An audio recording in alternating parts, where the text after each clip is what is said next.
Hello and welcome to Everywoman. This week on the programme, how tough new policies in Hong Kong could prevent Chinese women having babies there. The rise of the purity ball, where American teenage girls pledge their virginity to their dads. And turning the other cheek, the new film on Israeli and Palestinian peace builders struggling for an end to violence. Last year, more than 26,000 pregnant Chinese women made the trip from the mainland to Hong Kong to have their babies.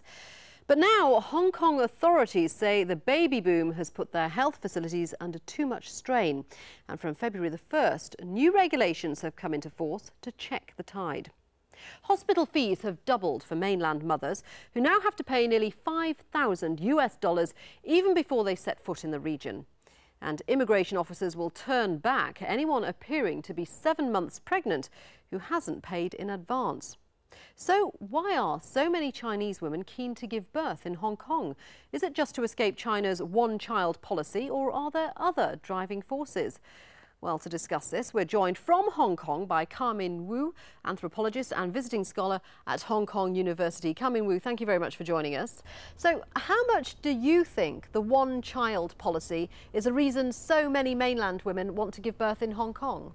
I think it is definitely a major factor that attracts many mainland women to come to Hong Kong to give birth.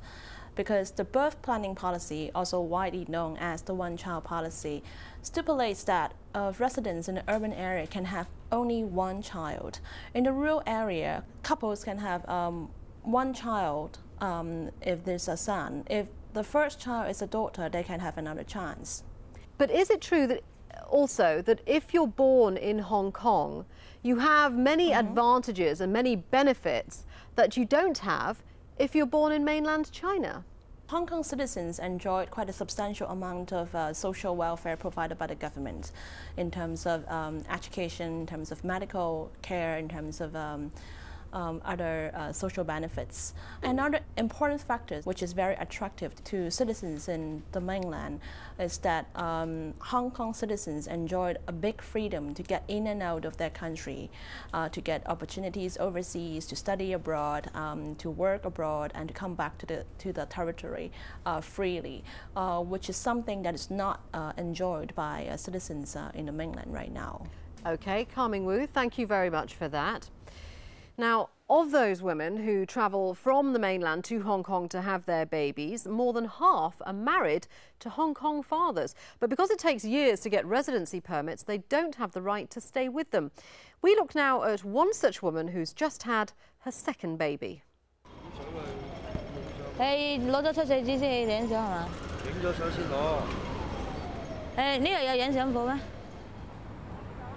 My name is Shirley Yan. I am 24 years old. I come from mainland China.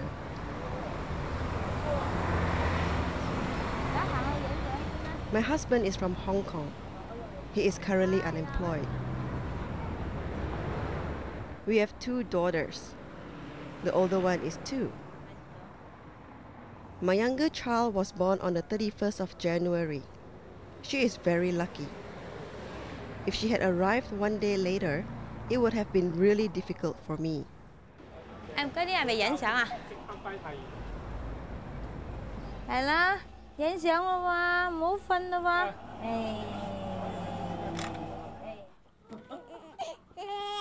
the 1st of February 2007, the Hong Kong authorities raised medical fees for mainland mothers giving birth in the city's hospitals from a maximum of 20,000 Hong Kong dollars to at least 39,000. That's $4,500. I think the aim is very clear. They want to curb the influx of the pregnant women coming from the border, across the border to have the baby here.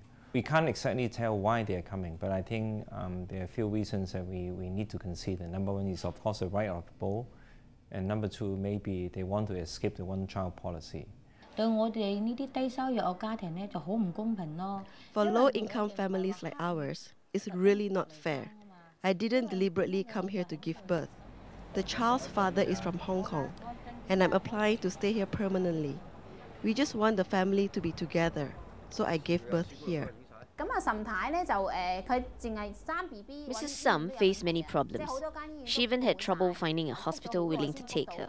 They were all fully booked. She couldn't afford the fees after giving birth. The hospital refused to let her pay in installments. They told her, if you don't pay, we won't sign your medical papers, and without them, you won't be able to apply for a birth certificate. My husband had real headache finding the money. We had to borrow from a few friends.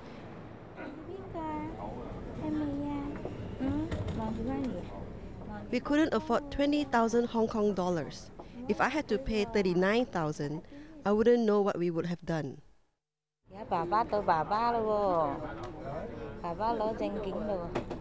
I fully sympathize with them. I think sooner or later, both the mother and the child will become the permanent residents of Hong Kong.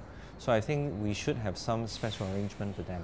They should have more or less similar treatment like ordinary people of Hong Kong.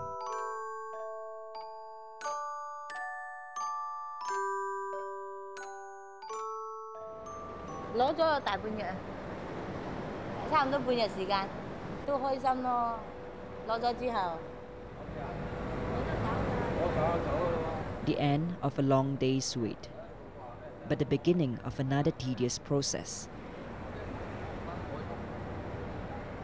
Cher will now have to apply for travel documents for her young daughter. I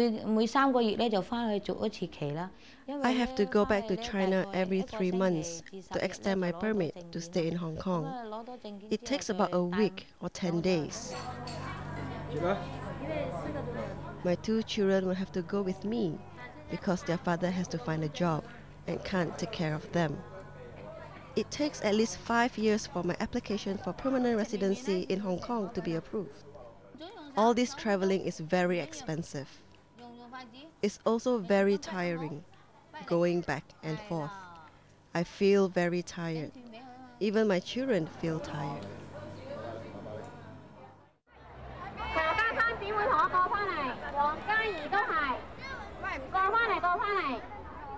Some of these women are from Hong Kong. Others are mainlanders married to Hong Kong men. All of them are hoping for the same thing. We are asking the government for better educational and medical benefits for our children.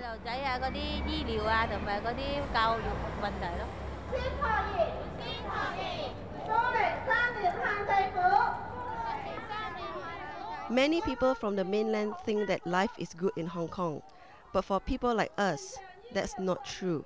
It's a struggle.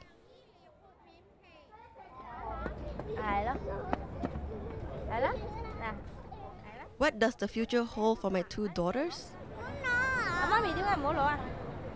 If they can get into university, we will definitely support them. It doesn't matter if my husband and I have to work a bit harder.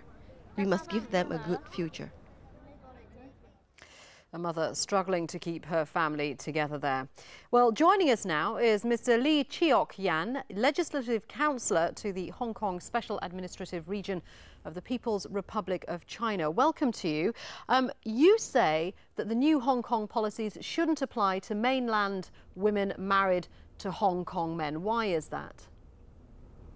Because it's totally unfair to them. You know, it's a bit odd that actually the Hong Kong government is racial discriminating against their own race from mainland China. Because if, say, for example, if a Hong Kong man marry a foreign wife, either Asian or American or Australian, they can come to Hong Kong within 6 weeks' time, enjoy and get permanent residency, enjoy Hong Kong medical benefit, just like a locals. But for mainland wife, it takes them 5 years to gain the permanent residency status. And I think the government had manipulated this 5 years so that they cannot enjoy any benefit in these 5 years' time. But why do you think Hong Kong has done that? I think they have done that because of some concern in the community also about the strain on the maternity ward, and they would try to say that, oh, we are doing this to protect the local pregnant woman so that they can have priority over the others. And they would try to want to curb the arrival of pregnant women from mainland by raising the charges. But then the problem becomes, you are curbing only those poorer women married to poor Hong Kong men, but not the middle income or the richer mainland couples. But come on, these are also Hong Kong families.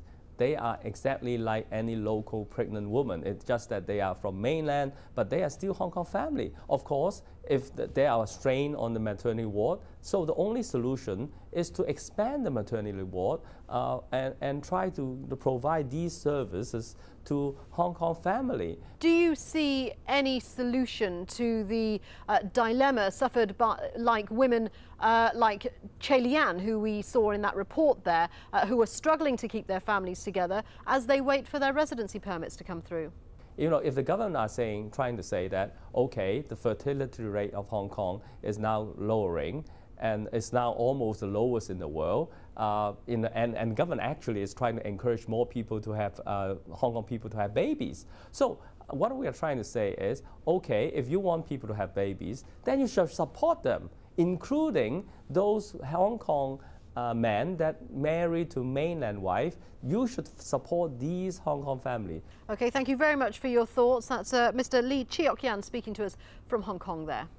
Now, coming up, the Christian right movement persuading young girls to make vows of purity to their fathers. Stay with us.